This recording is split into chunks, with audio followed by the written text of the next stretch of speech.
नमस्ते, स्वागत है आप सभी का मेरे यूट्यूब चैनल में। मेरा नाम है अश्विनी कुमार। जैसा कि आप लोगों ने थंबनेल में पढ़ चुके हैं कि ये वीडियो बाल राम कथा के ऊपर बनाई। ये इसका अध्याय 2 है, जंगल और जनक। इसका पहला अध्याय हम लोग कर चुके थे। उस वीडियो का लिंक मैं डिस्क्रिप्शन में डाल दूँगा, वहाँ से आप जाकर अध्याय 1 देख सकते हैं। तो शुरू करते हैं इस वीडियो को। अध्याय 2 है, जंगल और जनकपुरी।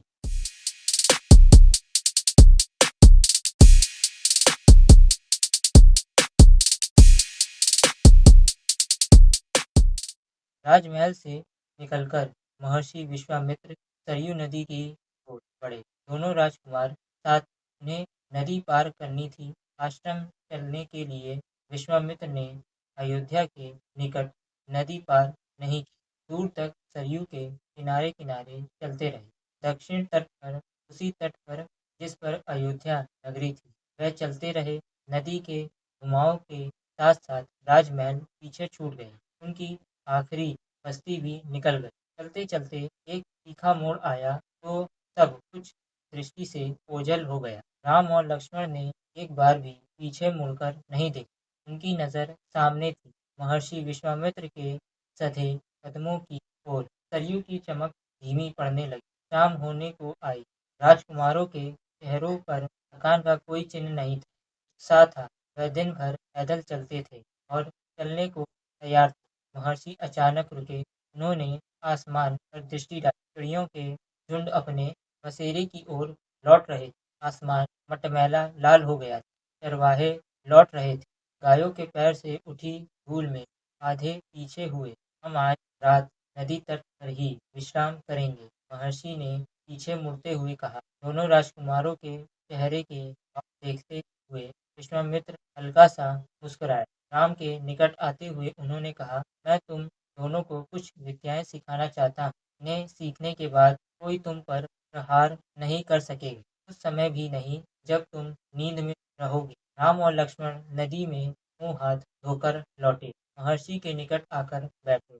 विश्वामित्र ने दोनों भाइयों को बला अतिबला नामक की विद्या सिखाई। रात में वह लोग वहीं सोए, इनको और पत्तों का बिस्तर बनाकर। नींद आने तक महर्षि उनसे बात करते रहे। सुबह हुई, यात्रा फिर शुरू हुई। मार्ग वही था, सरयू नदी के किनारे किनारे। चलते चलते वह एक ऐसी जगह पहुंचे जहां दो नदियां आपस में मिलती। उस संगम की दूसरी नदी गंगा थी। महर्षि अब भी आगे चल रहे थे, लेकिन एक अंतर आ गया था। राम और लक्ष्मण अब दूरी बनाकर नहीं चलते थे, महर्षि के ठीक पीछे थे, ताकि उनकी बातें ध्यान से सुन सके। रास्ते में पड़ने वाले आश्रमों के बारे में, वहाँ के लोगों के बारे में, वृक्षों वनस्पतियों के संबंध में स्थानीय इतिहास उसमें शामिल होता था। आगे की यात्रा कठिन, जंगलों से होकर, उससे पहले उन्हें नदी पार करनी थी। रात में ऐसा करना महर्षि विश्वामित्र को उचित नहीं लगा। तीनों लोग वहीं रुक गए, संगम पर बने एक आश्रम। अगली सुबह उन्होंने नाव से गंगा पार की। नदी पार जंगल था, घना, दुर्गम। सूरज की किरणें धरती तक नहीं पहुंचती थी, इतना घना। वह डरावना भी था। हर ओर से झिंगुरों की आवाज, जानवरों की दहाड़, कर्कश ध्वनियाँ। राम और लक्ष्मण को आश्वस्त करते हुए महर्षि ने कहा, ये जानवर और वनस्पतियाँ जंगल की शोभा हैं, इनसे कोई डर नहीं है। असली खतरा राक्षसी ताड़का से है, वह यहीं रहती है। तुम्हें वह खतरा हमेशा के लिए मिटा देना है। ताड़का के डर से कोई उस वन में नहीं आता था। जो भी आता, ताड़का उसे मार डाल, अचानक आक्रमण कर देती। उसका डर इतना था कि उस सुंदर वन का नाम ताड़का वन पड़ गया था। राम ने महर्षि की आज्ञा मान ली, धनुष पर प्रत्यंचा चढ़ाई और उसे एक बार खींचकर छोड़ा। इतना ताड़का को क्रोधित करने के लिए बहुत। टंकार सुनते ही क्रोध से बिलबिलाई ताड़का गरजती हुई राम की ओर दौड़ी। दो बालकों को देखकर उसका क्रोध और भड़क उठा। जंगल में जैसे तूफान आ गया। विशालकाय पेड़ कांप उठे, पत्ते टूट टूट कर इधर उधर उड़ने लगे। धूल का घना बादल छा गया, उसमें कुछ दिखाई नहीं पड़ता था। फिर ताड़का ने पत्थर बरसाने शुरू कर दिए। राम ने पर बाण चलाए, ताड़का ने भी निशाना साधा। ताड़का बाणों से घिर गई। राम का एक बाण उसके हृदय में लगा। वह गिर पड़ी, फिर नहीं उठ आई। विश्वामित्र बहुत प्रसन्न हुए। उन्होंने राम को गले लगा लिया। उन्होंने दोनों राजकुमारों को 100 तरह के नए अस्त्र शस्त्र दिए, उनका प्रयोग करने की विद्या बताई, उनका महत्व समझाया। महर्षि का आश्रम वहाँ से अधिक दूर नहीं था, लेकिन तब तक रात हो चली थी। विश्वामित्र ने वह दूरी अगले दिन तय करने का निर्णय लिया। ताड़का मर चुकी थी, उसका भय नहीं था। तीनों ने रात वहीं बिताई, ताड़का वन में, जो अब पूरी तरह भयमुक्त था। सुबह जंगल बदला हुआ था। अब वह ताड़का वन नहीं था, क्योंकि ताड़का नहीं थी। भयानक आवाजें गायब हो चुकी थी। तख्तों से गुजरती हवा थी, उसकी सरसराहट का संगीत, चिड़िया की चहचहाहट थी, शांति थी। तस्वीर बदल गई थी। सिद्धाश्रम का अंतिम पड़ाव था महर्षि का आश्रम। रास्ता छोटा भी था, मनोहारी भी। प्राकृतिक सौंदर्य का आनंद लेते तीनों लोग जल्दी ही आश्रम पहुंच गए। आश्रम वासियों ने उनकी अगवानी की, अभिनंदन किया, उनकी प्रशंसा दुगनी हो गई थी। महर्षि विश्वामित्र के आश्रम लौटने की खुशी, राम लक्ष्मण के आगमन का सुख। विश्वामित्र यज्ञ की तैयारी में लग गए। अनुष्ठान प्रारंभ हुआ। आश्रम की रक्षा की जिम्मेदारी राम और लक्ष्मण को सौंपकर महर्षि आश्वस्त थे। अनुष्ठान अपने अंतिम चरण में था, पूरा होने वाला था।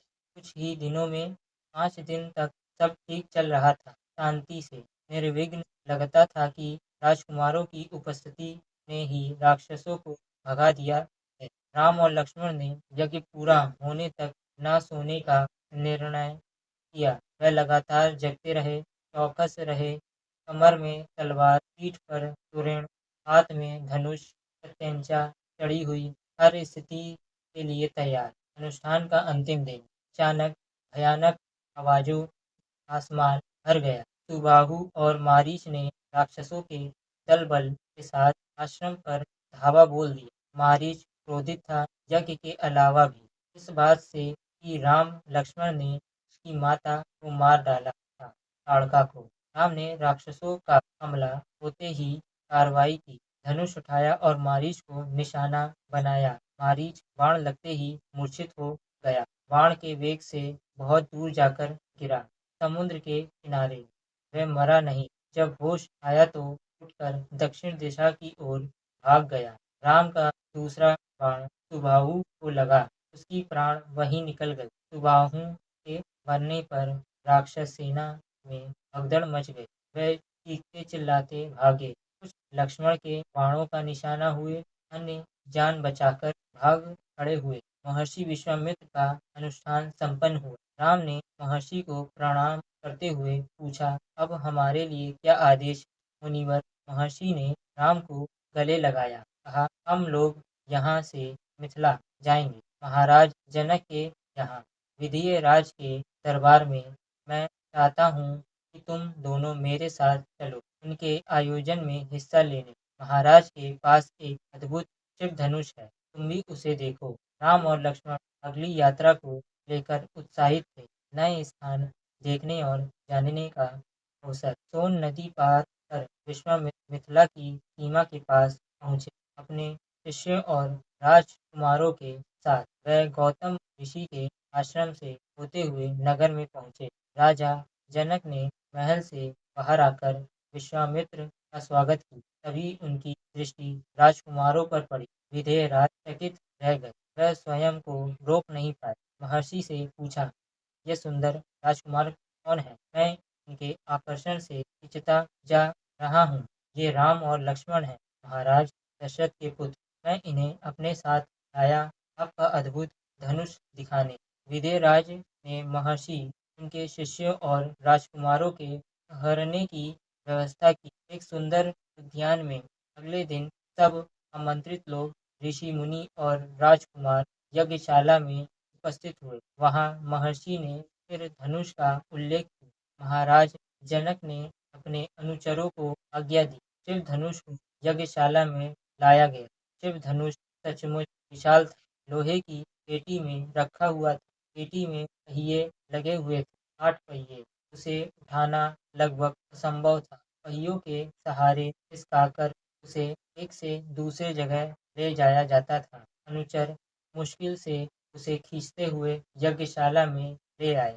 धनुष देखते ही विधेयराज एक पल के लिए उदास हो गए। उन्होंने कहा, मुनिवर, मैंने प्रतिज्ञा की है अपनी पुत्री सीता के विवाह के संबंध में, जो यह धनुष उठाकर उस पर प्रत्यंचा चढ़ा देगा, उसी के साथ सीता का विवाह होगा। अनेक राजकुमारों ने प्रयास किया और लज्जित हुए। उठाना तो दूर, वह इसे हिला तक नहीं सके। प्रत्यंचा क्या चढ़ाते? विधेयराज का संकेत समझकर महर्षि विश्वामित्र ने राम से कहा, उठो वत्स, यह धनुष देखो। राम ने सिर झुकाकर गुरु की आज्ञा स्वीकार की। आगे बढ़े, पेटी का ढक्कन खोल दिया। राम ने पहले धनुष देखा, फिर महर्षि को गुरु का संकेत मिलने पर राम ने वह विशाल धनुष सहज ही उठा ली। यज्ञशाला में उपस्थित सभी लोग हतप्रभ थे। इसी प्रत्यंचा चढ़ा दूं मुनिवर? राम ने पूछा। अवश्य, यदि ऐसा कर सकते हो। विधेयराज चकित थे। राम ने आसानी से धनुष झुकाया, ऊपर से दबाकर प्रत्यंचा खींची। दबाव से धनुष बीच से टूट गए, उसके दो टुकड़े हो गए। बच्चों के खिलौनों की यज्ञशाला में सन्नाटा छा गया। सब चुप थे, एक दूसरे की ओर देख रहे थे। सभागार की चुप्पी महाराज जनक ने तोड़ी। उनकी खुशी का ठिकाना न था। उन्हें सीता के लिए योग्य वर मिल गया था। उनकी प्रतिज्ञा पूरी हुई। जनक राज ने कहा, मुनिवर, आपकी अनुमति हो तो मैं महाराज दशरथ के पास संदेश भेजूं। बारात लेकर आने का निमंत्रण, यह शुभ संकेत उन्हें शीघ्र भेजना चाहिए। महर्षि की अनुमति से दूत अयोध्या भेजे गए, सबसे तेज चलने वाले रथों से। इस बीच जनकपुरी में धूम मच गई। बारात के स्वागत की तैयारी होने लगी। नगर की प्रसन्नता चरम पर थी। महाराज जनक का संदेश मिलते ही अयोध्या में भी खुशी छा गई। आनंद आनंद में बारात तैयार हुई। हाथी, घोड़ा, रथ, सेना। बारात को मिथिला पहुँचने में 5 दिन लग गए। जनकपुरी जगमगा रही थी। हर मार्ग पर तोरण द्वार, हर जगह फूलों की चादर, एक एक कोना सुवासित। हर घर के प्रवेश द्वार पर वंदनवार, एक एक घर से मंगल गीत। मुख्य मार्ग पर दर्शकों की अपार भीड़। खिड़कियों और छतों से झांकती महिलाएं। एक नजर राम को देख, राम सीता की जोड़ी दिख जाए। विवाह से ठीक पहले विधेयराज ने महाराज दशरथ से कहा, राजन, राम ने मेरी प्रतिज्ञा पूरी कर बड़ी बेटी सीता को अपना लिया। मेरी इच्छा है कि छोटी पुत्री उर्मिला का विवाह लक्ष्मण से हो जाए। मेरे छोटे भाई कुशध्वज की भी दो पुत्रियां हैं, मांडवी और श्रुतकीर्ति। कृपया उन्हें भरत और शत्रुघ्न के लिए स्वीकार करें। राजा दशरथ ने यह प्रस्ताव काल मान लिया। विवाह के बाद बारात कुछ दिन जनकपुरी में रुकी। बाराती बहुओं को लेकर अयोध्या लौटे तो रानियों ने पुत्र वधुओं की आरती उतारी। स्त्रियों ने फूल बरसाए। शंख ध्वनि से गलियां झूम उठी। ये आनंदोत्सव लगातार कई दिनों तक चलता रहा। तो इस तरह अध्याय 2 जंगल और जनकपुरी समाप्त होती है। तो आपको ये वीडियो कैसी लगी कमेंट बॉक्स में ज़रूर बताइएगा। तो मिलते हैं अगले अध्याय 3 2 वरदान में। जय श्री राम।